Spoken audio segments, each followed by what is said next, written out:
Assalamualaikum semuanya, selamat datang di channel obrolan fighter.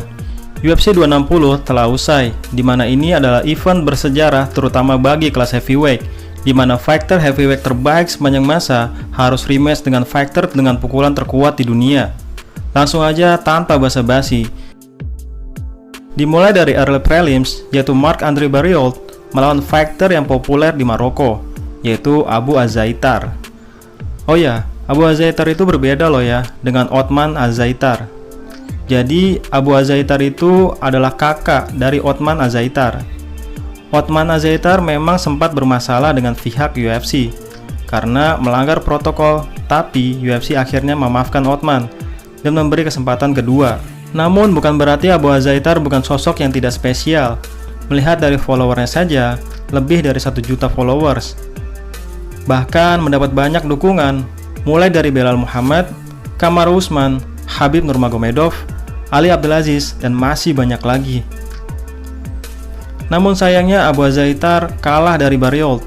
Tapi pertarungan ini sangat keren. Keduanya saling serang nyaris tanpa defense. Benar-benar adu striking. Tapi sayangnya Azaitar seperti kelelahan di ronde kedua, bahkan hingga ronde ketiga. Tapi determinasi Barriault sangat kuat. Akhirnya Abu Azaitar pun jatuh, disambung dengan combo strike hingga Abu Azaitar kalah via TKO 4 detik sebelum pertarungan usai. Lalu di sesi prelims dibuka oleh pertarungan di kelas featherweight antara Shen Yong versus Omar Morales. Jadi Omar Morales ini adalah jebolan dari event Dana White Contender Series dan juga berlatih di Sanford MMA, sekaligus prospek yang promising karena membawa rekor 10 kali menang dan hanya 1 kali kalah. Dan Omar pun menang dengan sangat mutlak atas Shen Yong via unanimous decision dengan skor 30-27, 30-27, 30-27. Lalu di kelas light heavyweight, pertarungan antara Modestas Bukauskas versus Mikhail Oleksiejczuk.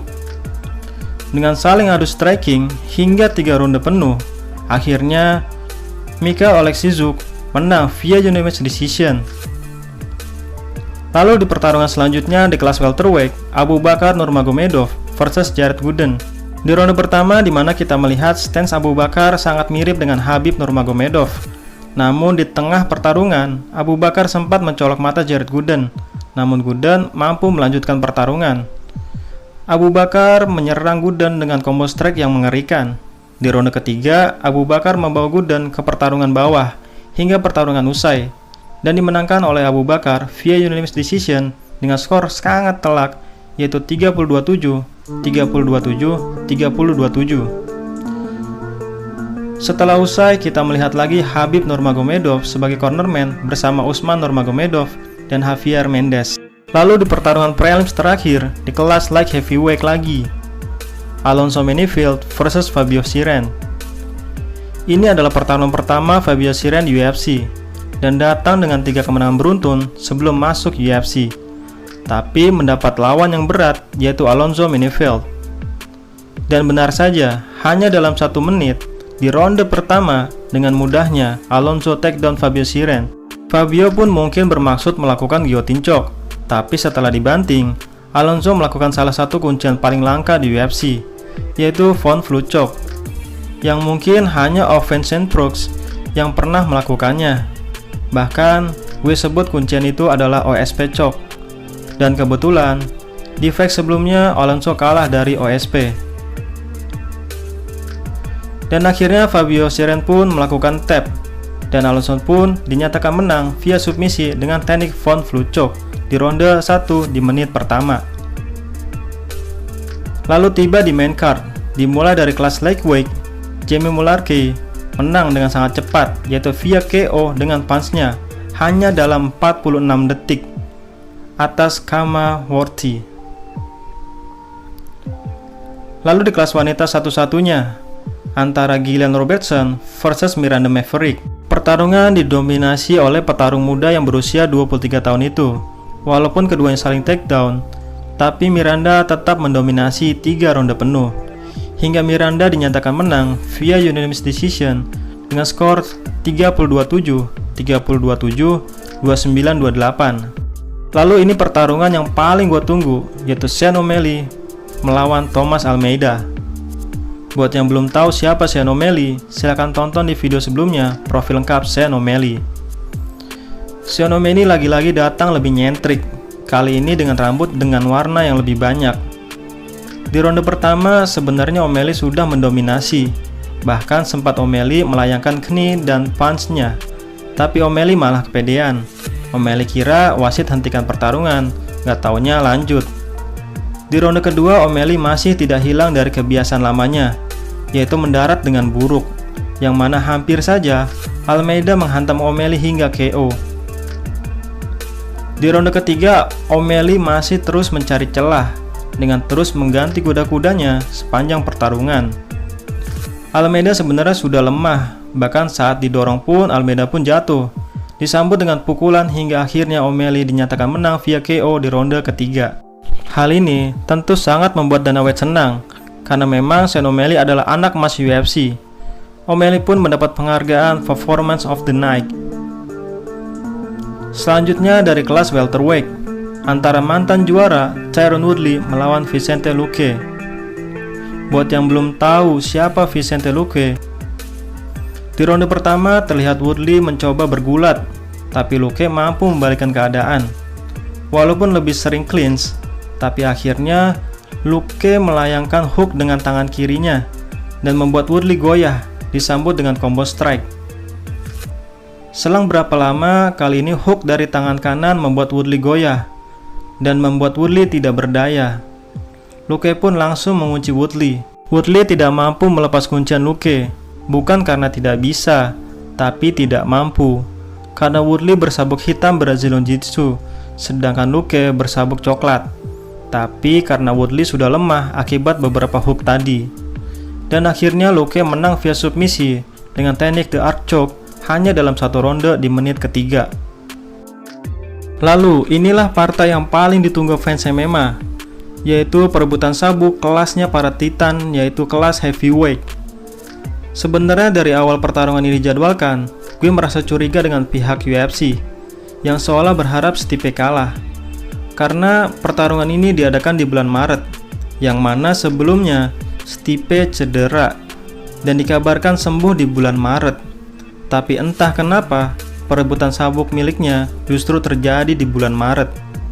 Dan benar saja, saat sesi penimbangan berat badan ada yang aneh dari Stipe, di mana Francis Ngannou di bobot maksimal kelas ini hampir 120 kg alias 119,5 kg, di mana ini adalah bobot yang sama saat pertarungan mereka yang pertama UFC 220 2018 silam. Francis Ngannou di bobot 119,5 kg, tapi Stipe selisih 8 kg, yaitu dengan bobot hanya 111,5 kg. Dan ternyata di pertarungan kedua, bobot Stipe justru makin jauh perbedaannya, yaitu hanya 106,1 kg, alias selisih 13,4 kg. Orang-orang mungkin hanya mengira Stipe punya game plan lain, yaitu supaya lebih lincah. Tapi menurut gua, gak ada yang sanggup buat naikin massa otot dalam keadaan cedera. Aura kekalahan Stipe pun makin terlihat di saat Kamaru Usman turun gunung untuk membantu rekan sesama lahir di Wakanda. Tentu untuk memperbaiki kesalahan Ngannou 2018 silam, yaitu takedown defense yang buruk dan tingkat akurasi pukulan yang rendah. Dan rupanya Ngannou mengeksekusinya dengan sangat sempurna. Stipe tentu lebih mengandalkan pertarungan bawah daripada harus adu striking. Di ronde pertama, hook Ngannou mampir di kepala Stipe, tapi terlihat Ngannou lebih tenang, tidak seperti pertarungan sebelumnya. Lalu Stipe pun langsung takedown Ngannou dan gila, Ngannou mengejutkan dunia. Ngannou mampu menahan takedown Stipe bahkan tidak jatuh. Dan yang paling mengejutkan adalah Ngannou mampu membalikkan keadaan dengan mampu mengambil pinggul Stipe dan disambung dengan beberapa pukulan. Tapi di sini Stipe masih sanggup bertahan. Setelah itu Stipe tidak pernah mencoba takedown lagi hingga ronde kedua. Sedangkan Ngannou berkali-kali mencoba melakukan low kick dan head kick. Di ronde kedua benar saja, seolah Stipe tidak ada game plan lain. Stipe terus adu striking tanpa mencoba melakukan takedown. Tapi karena Ngannou lebih tenang, Stipe pun belum juga menemukan celah, hingga akhirnya left hand Ngannou mendarat amat keras tepat di rahang Stipe. Stipe pun knockdown, disambung dengan banyak pukulan keras, tapi karena rahang yang kuat, Stipe masih sanggup bertahan. Fighter lain mungkin sudah KO. Hook Stipe sempat mendarat di rahang Ngannou, tapi karena kuda-kuda yang kurang baik, pukulan Stipe tidak terlalu berarti. Dan left hand Ngannou untuk kedua kalinya mendarat di rahang Stipe. Kali ini Stipe terkapar, jatuh dengan posisi kaki yang membuat ngilu. Tanpa berpikir panjang, Ngannou langsung menghantam Stipe, seolah seperti gorila yang mengamuk. Dan Stipe pun kalah via knockout. Dan akhirnya Ngannou menjadi juara baru kelas heavyweight, sekaligus menjadi orang Afrika pertama yang juara di kelas ini. Hal ini membuat lengkap di mana fighter Afrika merajai UFC, di mana Khabib mengucapkan selamat. Kamaru Usman di kelas welterweight, Adesanya di kelas middleweight, dan Ngannou di kelas heavyweight. Setelah itu pun Jon Jones langsung membuat cuitan yang pertanda Jon Jones siap merebut sabuk kelas heavyweight dari Francis Ngannou. Tapi itu terlalu dini untuk dibicarakan. Lebih baik kita sambut juara baru yang punya kisah kelam sebelumnya, hingga akhirnya impiannya dan impian masyarakat Kamerun tercapai. Itulah analisa lengkap UFC 260. Bagaimana dengan analisa kalian? Silahkan tulis di kolom komentar. Dan jangan lupa like and subscribe obrolan fighter. Terima kasih.